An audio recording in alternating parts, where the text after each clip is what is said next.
So natapos na natin yung harap. Ito naman likod. Gamitin natin si Tanzu Boy. Bilis lang to. Ito pinakamahina pa yan. Ito yung titigil. Ayan. Lakas nito. Mani. Tapa. Ni. Baka biglang lumaglag yung gulong ko. Di naman. Pajak na yan, dalawa. Ito, nakatanggal na yung handbrake. Tingnan natin kung kaya nito. Pag hindi kaya, meron tayong D8. Mukhang kaya na. Yun, ayos. Uy, may ginto. May kasamang ginto. Ang makapal pa naman sa house, walang kalawang dito. Ayos pa. Kailangan balinisin to. Linis pa eh, oh. Ayos pa, pero sige, try natin yan. Ito, meron siyang ayun, makapal na brake dust.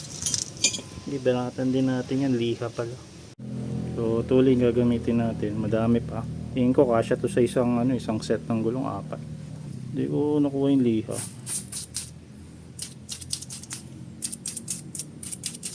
Tapos presyo muna dito. Linis pa nga eh. Pero yun, ang dami nga makukuhang dumi dyan. Ganda pa rin na maikot ng gulong natin. Kailangan yung tanggalin handbrake. Di nyo matanggal yung drum pag di nyo tinanggal yung handbrake. Uy, natatanggal. Pumuputi. Isa pa. Steel brush to eh.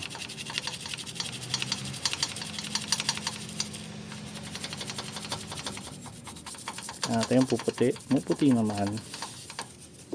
Medyo luminis naman. Kaya nga.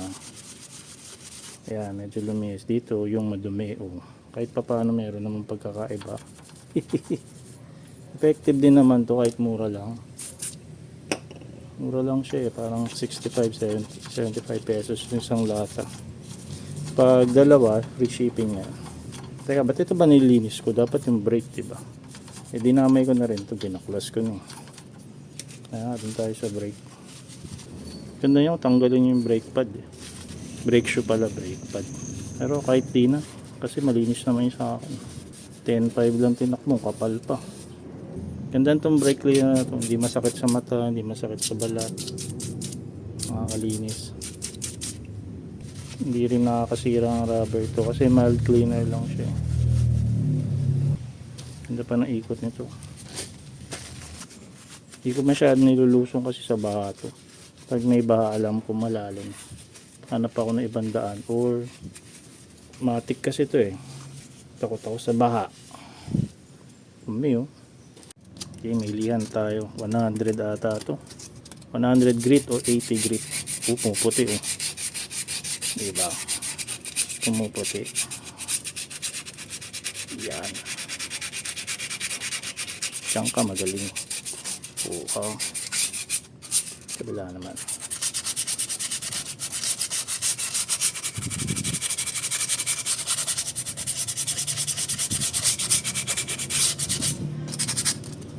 Yan. Tapos spray natin.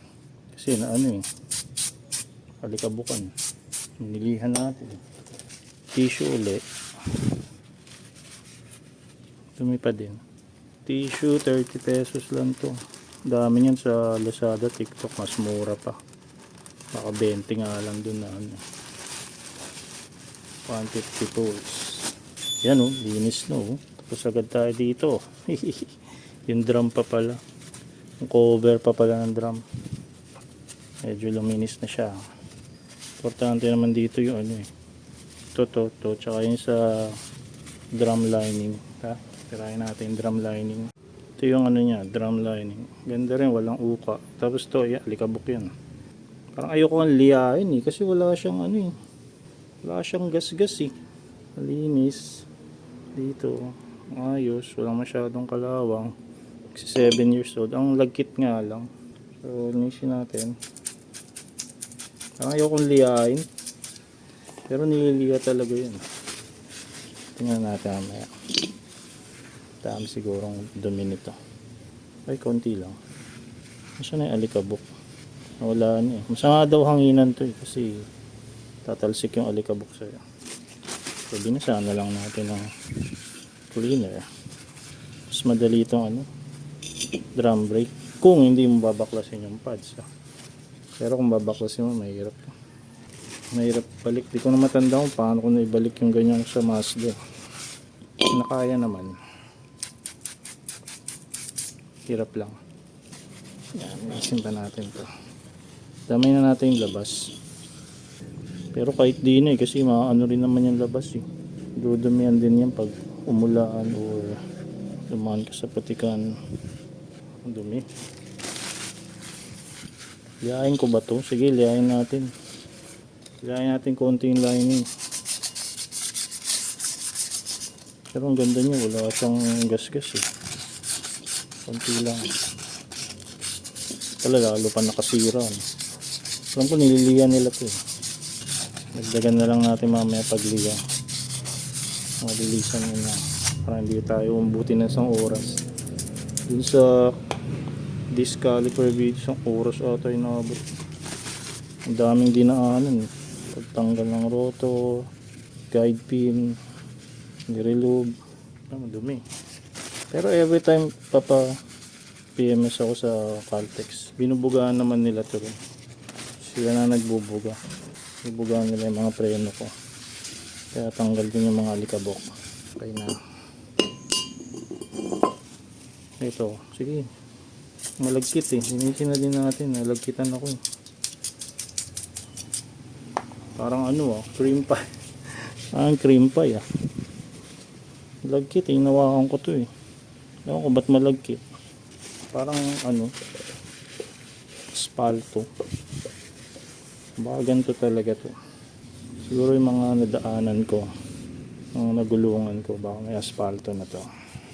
Grabe, wala na nga tayo sa main road. Ingay pa din Tingnan natin.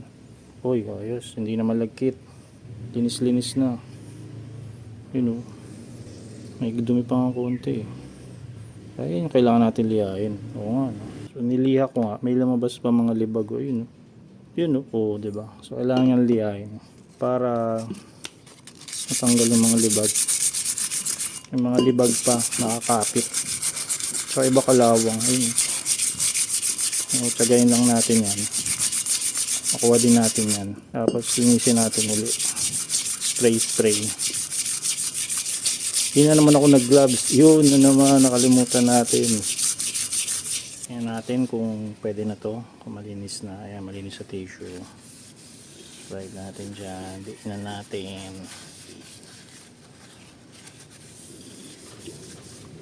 Pwede na. Konti na natitira. Okay na yan. Try na rin natin mag-adjust ng handbrake. Dito lang yun. So pag-adjust ng handbrake. Flat screw. Hindi ko lang matanda kung pataas o pababa. Pero mukhang hindi ko pa need mag-adjust ng handbrake kasi okay pa Hindi pa masyadong mahaba. Subukan din natin mamaya. Kabit ko lang itong wait lang natin itong drum. Yeah.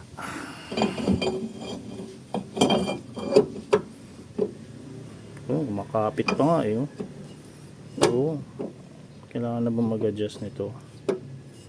Masyado na ba maluwang? Balik natin yung tornilyo. Balik muna tayo nito. Ay, hindi niya ata maaabot. Masyadong maikli yung ano ko. Hindi niya aabot. Natin. Apat. Subukan natin apat. Hindi niya masasagad. Ang cute Mukhang kailangan natang i-adjust. Ang bilis ng ikot Alam ko dapat mabagal lang yan. So ito yung ano niya, status. Ayan, ang luwang. Kaya ko i-ikot Free spinning. So adjust natin yung handbrake. Handbrake yung kapit ng brake shoe niya sa brake line. Ang alam ko dyan pa baba. Tutulak nyo yun parang may ngipin. Hindi lang makita rito. Ayun. Yeah. Ito. Parang may gear. Sentro nyo yung butas. Tapos tulak niya pababa. May nakaharang lang na parang spring. Tulak yan. Yan. Pag nasobrahan yan, patay kayo. Hindi nyo makakabit yung drum brake.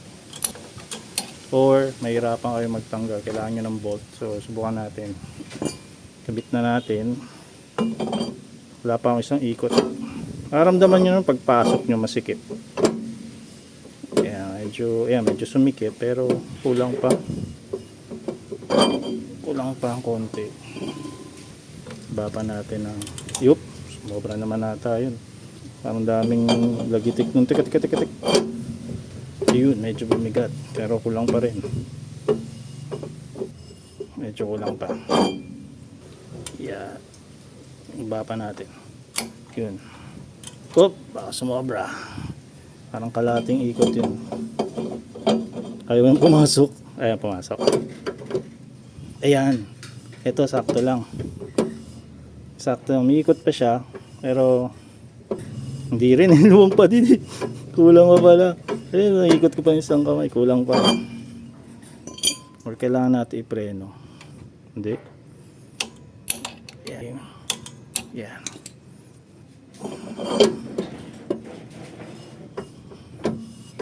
Ulit-ulitin nyo lang. Ito medyo bumibigat na pero naikot pa. Ulit-ulitin lang hanggang makuha nyo yung desired na kapit. Ito naman ang sobrang higpit ko. Tingnan nyo, umiikot naman siya pero tigas na. Ang tigas na at hindi ko na mahugot basta-basta. Napasobra higpit ko. Ang gagawin nyo, kuha kayo ng D8 8mm. Tapos lagay nyo dyan, dalawa.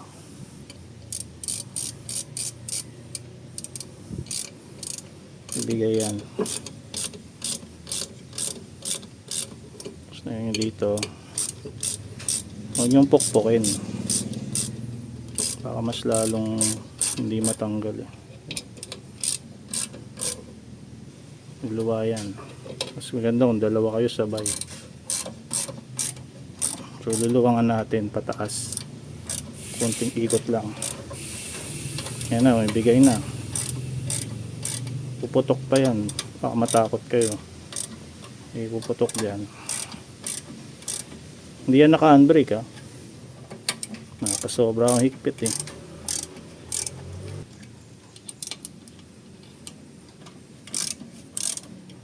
Yun. Kaya ba puputok. Kaya matakot dun. So ang gawin natin, paano yung paigpit? Baba kanina. Paigpit ito, tataas natin. Pag ganun, para lumuwang konti lang. Yan yung spring matanggal. Testing natin. Taya, tanggalin ko pa pala muna to yung dalawang tornilyo. Wait lang. Okay na, tanggal na yung dalawang bolt. Balik na natin to. Yan, okay na. Para naman lumuwang. Ganyan yun eh, medyo pahirapan pero okay na yan. Balik na lang natin. Diyos. Ayan, balik na lang gulong. Tapos na. Ito mukhang dali na mga boss. Ayan, okay na siya. Hindi siya masyadong maluwang. Hindi siya masyadong masikip. Tapos pwedeng tanggalin ng isang kamay. Ng dalawang kamay. Ayan. Tanggal.